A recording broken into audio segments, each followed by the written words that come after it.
years ago, Mazda gave the CX-5 a mid-cycle facelift, but that only applied in the Japan-made all-wheel drive turbo. Now though, the facelift was finally applied to the Malaysian-made non-turbo models.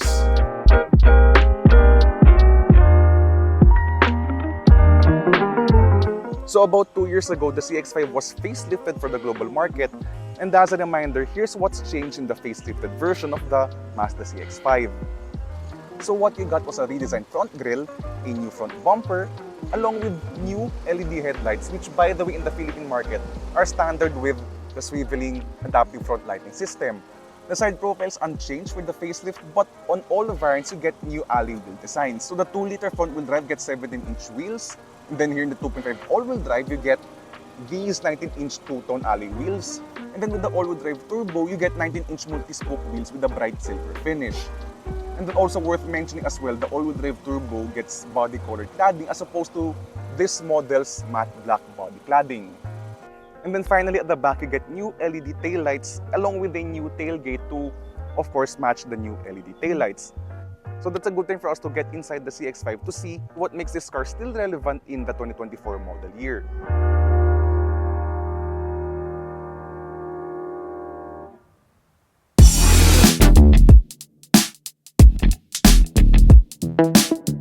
So now we're here inside the CX-5, and as a reminder, this is unchanged still for this model year. So ang mapapansin nyo sa interior is that I still think that this is the best from an aesthetics and premium perspective. Itong interior ng CX-5 is, well, it's aging pretty well, kinda like fine wine. Also worth noting, by the way, I've come to a point na the gloss black stuff here, though they're not in the high touch points, it's one that will easily scratch and eventually will attract a lot of fingerprints, or kung di man fingerprints, yung mga talsikaway nyo when you're having a conversation with your friends sa tabi. Anyway, as for tech features, it's still pretty much the same pa rin, even compared to the range-topping all-wheel drive turbo. So you have here an 8-inch infotainment system, still running the first generation Mazda Connect though. So speak of the infotainment, this has wireless Apple CarPlay and Android Auto, along with a 10-speaker Bose sound system, wherein this one has a subwoofer unlike the Mazda 6 wagon. Interesting tidbit there. And you have your 7-inch Part B digital gauge cluster, along with yung kanyang very bright and very sharp head-up display. Now, as for the other aspects of the interior, it's now transferred to the back seats, which as you will see ngayon in terms of the space, it may not be the best in its class, but it's still pretty good enough for my 5'11" height.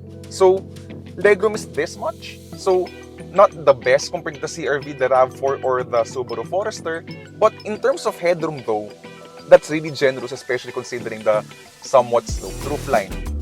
So, this seat, by the way, is in my driving position, and ang maganda sa kanya is that the seats are raised up a bit, so as a result, I'm able to put my feet under the floor, kaya it's pretty much like I have a lot of legroom in the first place. Now, as for amenities, you have here your center armrest with your USB ports nga lang under the armrest, so if you're seated with the middle passenger nga lang, you're not gonna be able to use the USB charging ports. On the upside at least, yung aircon vents are always open kahit meron kang middle passenger. And speak of the middle passenger, by the way, these seats, by the way, are, I guess, wide enough. Not as wide as the CR-Vs, but wide enough at least for 3 adults for, hindi mag-agawan in terms of shoulder room.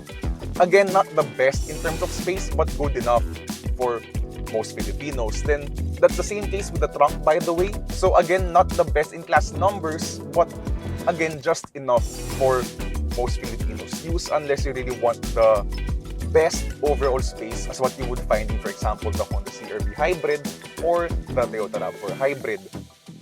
So as a reminder, the CX-5 has 3 engine choices. The front-wheel drive Sport gets a 2-liter gas engine, while the all-wheel drive Sport gets a 2.5-liter non-turbo gas engine. The range-topping all-wheel drive turbo, on the other hand, gets the powerful 2.5-liter turbo gas engine. All engines are, of course, mated to a 6-speed automatic transmission.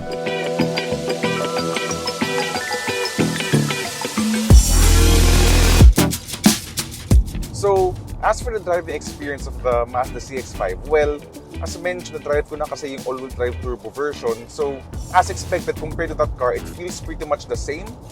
But that's not a bad thing, of course, because the CX-5 has always been, even in 2024, still the sportiest compact crossover in its segment.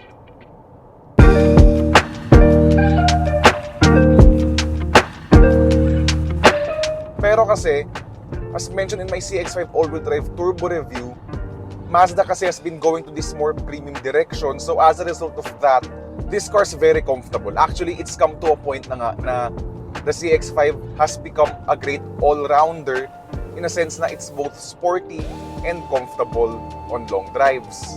The CX-5 na is, I think, one of the most quiet in terms of road and wind noise. It's very quiet in here. One of the quietest in the segment for me. Even compared to the new CR-V, which has a bit more road noise compared to the usual competition, though stability-wise in terms of yung chassis rigidity and all, it's one of the nicest pa rin in the class. Pero, as mentioned in my Hyundai Tucson review, I'm giving the stability and refinement lead to the Tucson kasi that feels pretty much like a European car in terms of the driving experience. Anyway, here in the CX-5 din nga, it's very comfortable, very quiet, very refined. And ang napansin ko ngayon is that the 6-speed automatic here, compared to previous applications of this 2.5 engine and the 6-speed automatic, mas responsive na ngayon yung drivetrain overall. So, the 6-speed automatic in particular is much more responsive, much more willing to downshift na ngayon with this 2.5-liter gas engine. Because dati yung CX-5 na original, yung unang labas ng CX-5, you need to plant your foot a bit more in order for the transmission to respond to your input. But ngayon, it's more aggressive to downshift, it's very willing, and at the same time, it delivers the correct gear at the right time, at the right moment. This 6-speed automatic has reached perfection na ngayon at this point. Ride quality, as mentioned na ngayon, it's really good. It's really good yung kanyang ride quality.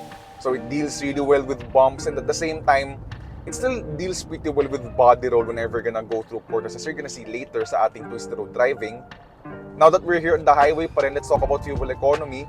So, this is a 2.5-liter all-wheel drive model, and despite yung kanyang transmission being more responsive than before, I've been averaging at around 10.2 kilometers per liter, which is really good considering the 2.5-liter engine and the all-wheel drive with this car. So, yeah, it's a really good car itong CX-5, wherein they've improved to a point na itong CX-5 is really both sporty and comfortable at the same time.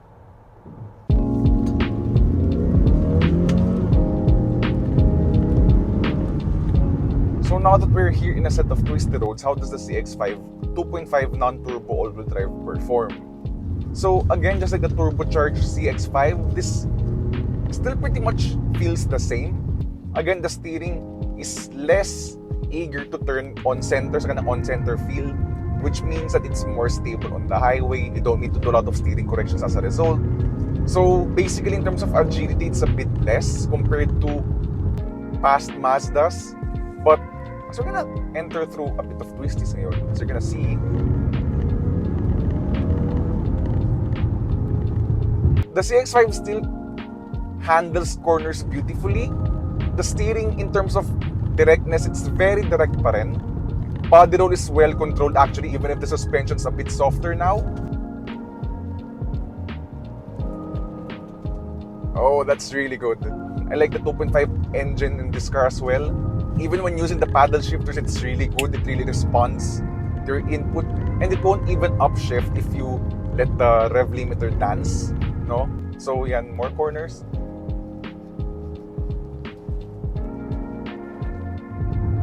The engine's just right. The engine's just perfect for the car. It's not overpowered, it's not underpowered. It's really, sakto lang for the car. Grip levels are good. It's really fun to drive. And the brakes are really reassuringly firm. Yung pakiramdam niya, I like the brake feel.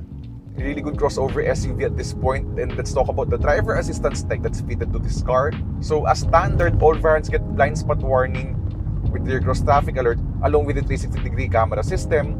But yun nga lang, if you want stuff like adaptive cruise control, automatic emergency braking, lane departure warning, lane keeping assist, you have to step up nga lang to the all-wheel drive turbo. So yeah, that's pretty much for the CX-5 in 2024. It's still a very compelling and very good crossover SUV. Just for reference, here are the prices of the 2024 range of the Mazda CX-5. Slightly more expensive than or at least slightly more expensive relative to what the Honda CR-V, for example, offers. But it's still pretty good value considering that this car has 5 years worth of free maintenance. So basically, to sum it all up, the CX-5 has reached mechanical perfection in 2024. The ride's perfect, the handling's still sporty, plus the drivetrain's pretty much on point. It may not anymore be the flashiest or the newest this year, but it's certainly hard to beat mechanical perfection.